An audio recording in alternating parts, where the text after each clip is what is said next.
Hello and welcome to Eye on South Asia. I'm Bhavna Vannan. And I'm Sunil Hali. Every week we'll discuss news, views, events, and all the latest happenings with South Asians living in North America. Let's move to our first story of 2012. We're finally in the much awaited year. Certainly, with a lot of hope, people are looking at this year, even though the first story on top of our list is not a very pleasant one. Right. Because it talks about, the negativities in the society, and there was a bombing of a mosque and a temple in Queens. And this, people cannot really point out why it happened, who did it, and what was the motive behind it, but Right. it was a hate crime, that is for sure. Fortunately, nobody got hurt. There is a damage to the building, and next door there is a house which is also a Hindu temple where they threw the bomb. These are like, I think, crude bombs that Right. were And thrown. this happened on New Year's Day itself. So Exactly. this is a day when a lot of people are attending the temple or the mosque, to because it's like an auspicious day, So it's really a prime target in terms of a hate crime and Yeah, and especially marking the new year on such a negative note. yes. And this place called Al Khoi Islamic Center, which is in Queens, like I said, and the temple, which is also next door. Like I said, fortunately, there was no loss of life, and people obviously in the community are hurt, especially the Muslim community, and they have taken a lot since 9/11, and they feel they're constantly being isolated and profiled Yes. for such attacks.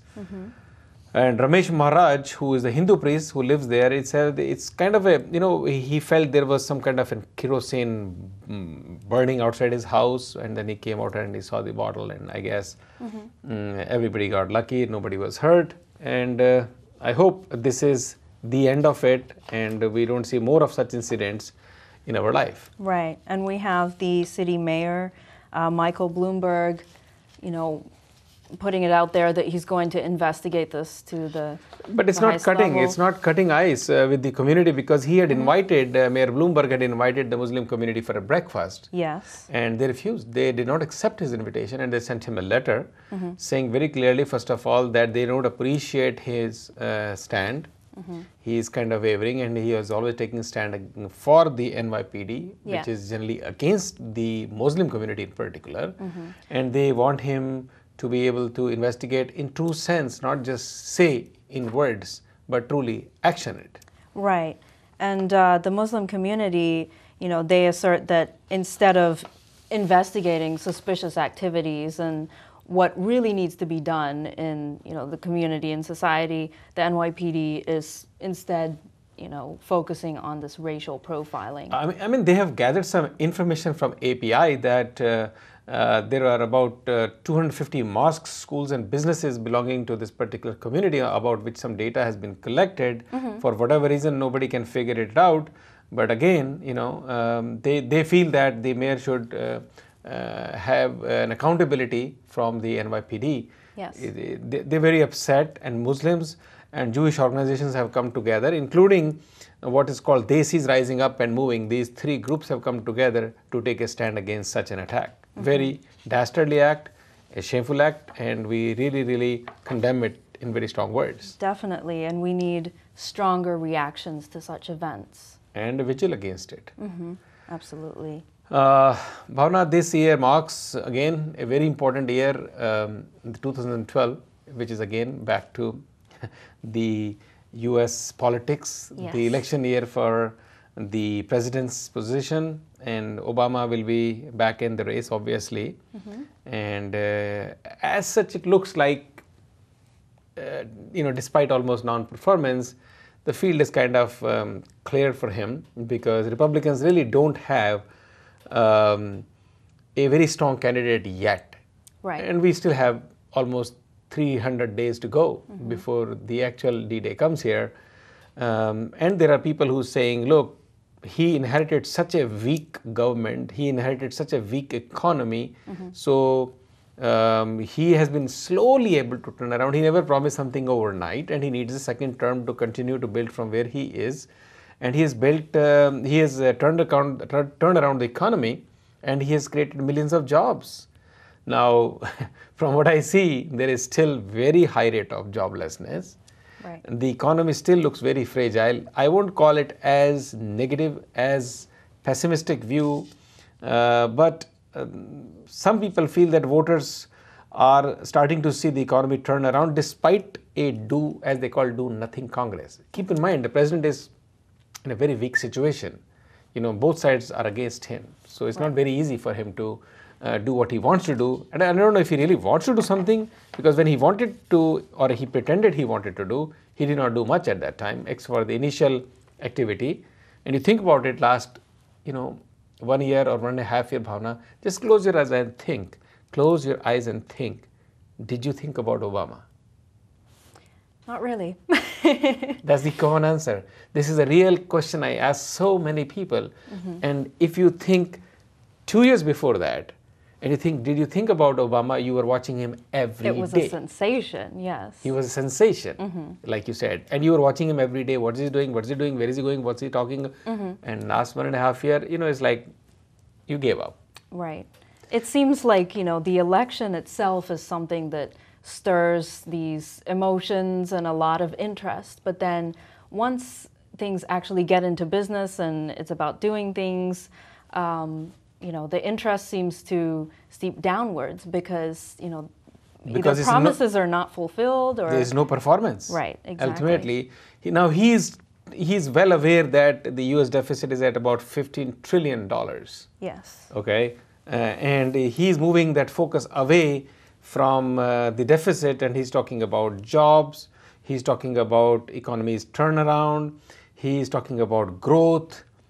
Now, where is that economic growth? I really don't know. Maybe I don't know enough about it, but I guess if you look at the World Economic Forum survey, which was recently concluded, and US came as the 5th most promising economy. Of course, the 2 other countries which are ahead of it are very small, like Singapore and Finland, and they don't really count. They're like 5% of United States. Yes. But even then, the US should have been the #1 economy, which it is not. So I think it's going to be a very important year for US, for you and I, for a common man. Yeah. And who knows, there may be a surprise by the end of this year. Yeah, we'll see.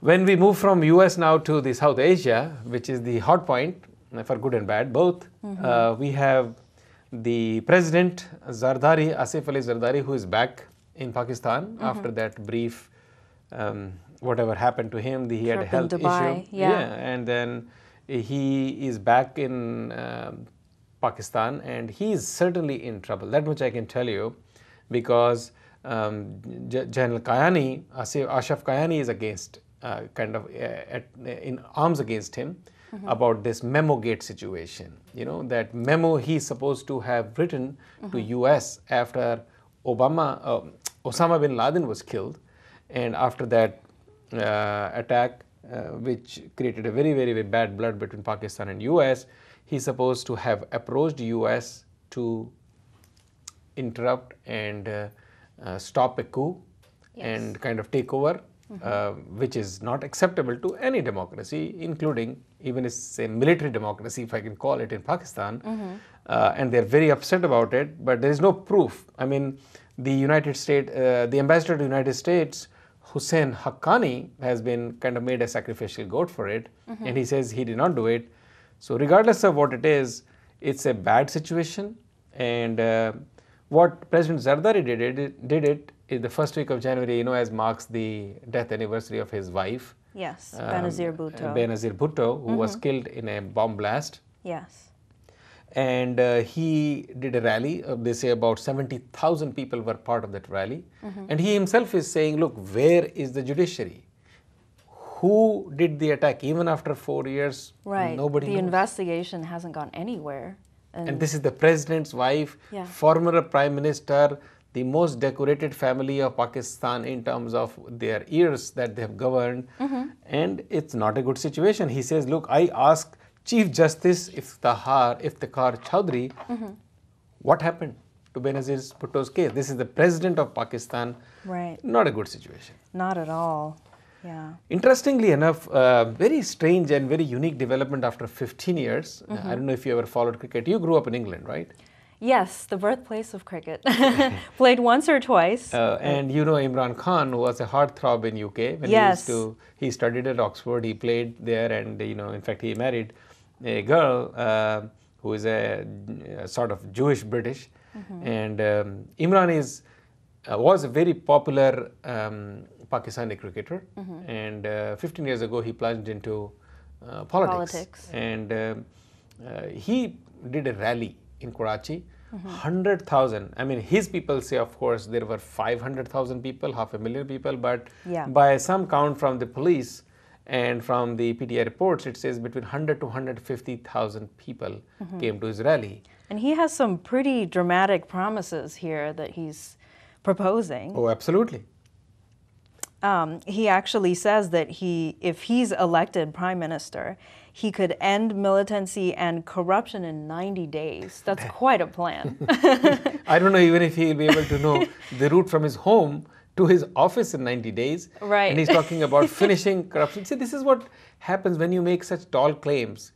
He's not even openly against the army, but he says, army has a constitutional role that they will have to play and they should play, and he'll make sure that they play. Yes.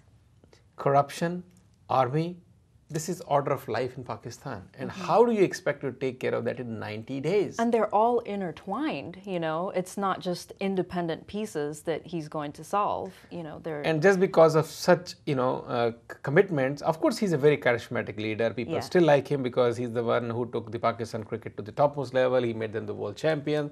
He was just a flamboyant guy and obviously, very, very smart, handsome, outspoken.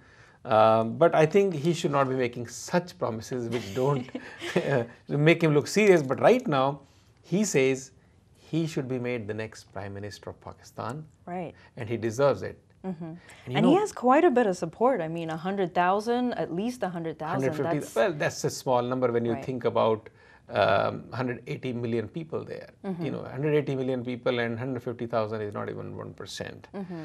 But the most important thing is there seems to be some kind of a current in the air that can he be the Prime Minister?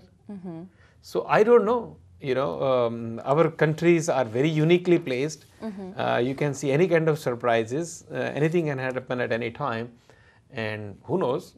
Yeah, 2012 we have elections. 13 we have elections. And he may be jumping into the race and we may have a Prime Minister, Imran Khan. Right, anything can happen. And throwing his bouncers. He was a very good fast bowler at that time. So moving on to politics back in the U.S. Yep. side, we have Governor Bobby Jindal. 2 weeks ago, he joined Texas Governor Rick Perry, and he's endorsed him for his presidency. Very unique. You have Nikki Haley on the one side, which we'll talk in a few seconds, and on the other hand, her fellow Indian governor of another state, which is very close by, is endorsing Rick Perry. Right. And Rick Perry is not the greatest charmer on screen. He's not the best debater on screen. And this is what exactly one of the most articulate person, great speaker, which Bobby Jindal is, except for that fiasco 3 years ago, when he himself could not handle the Republican side for speaking on February as the opposition person on air, countering the president's State of the Union address. But Bobby Jindal says what matters is that Rick Perry has shown that he can govern.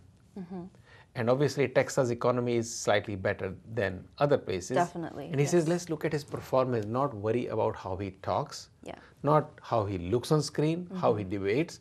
Look at his performance. Right, and he's made a direct comparison and parallel to Obama. He says, we now have a president of the United States who gives a great speech, but this is not about who, like you said, is the best debater. It's not about who can make the best speech or look the best on TV. So that's kind of a jab at Obama there.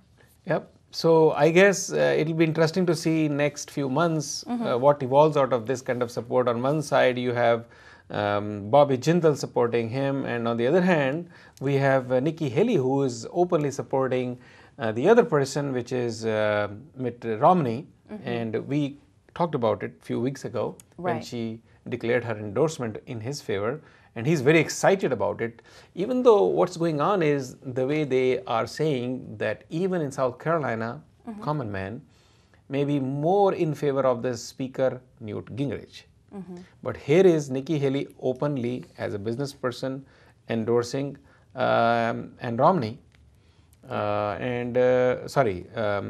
Mitt Romney, and look, that state plays a very significant role because it comes third after Iowa and New Hampshire by end of January. Absolutely. And whatever happens there will reflect or maybe almost make a decision or decide who's going to be in the race from Republican side. Exactly. Something very interesting to watch. Keep your eye on it. All right.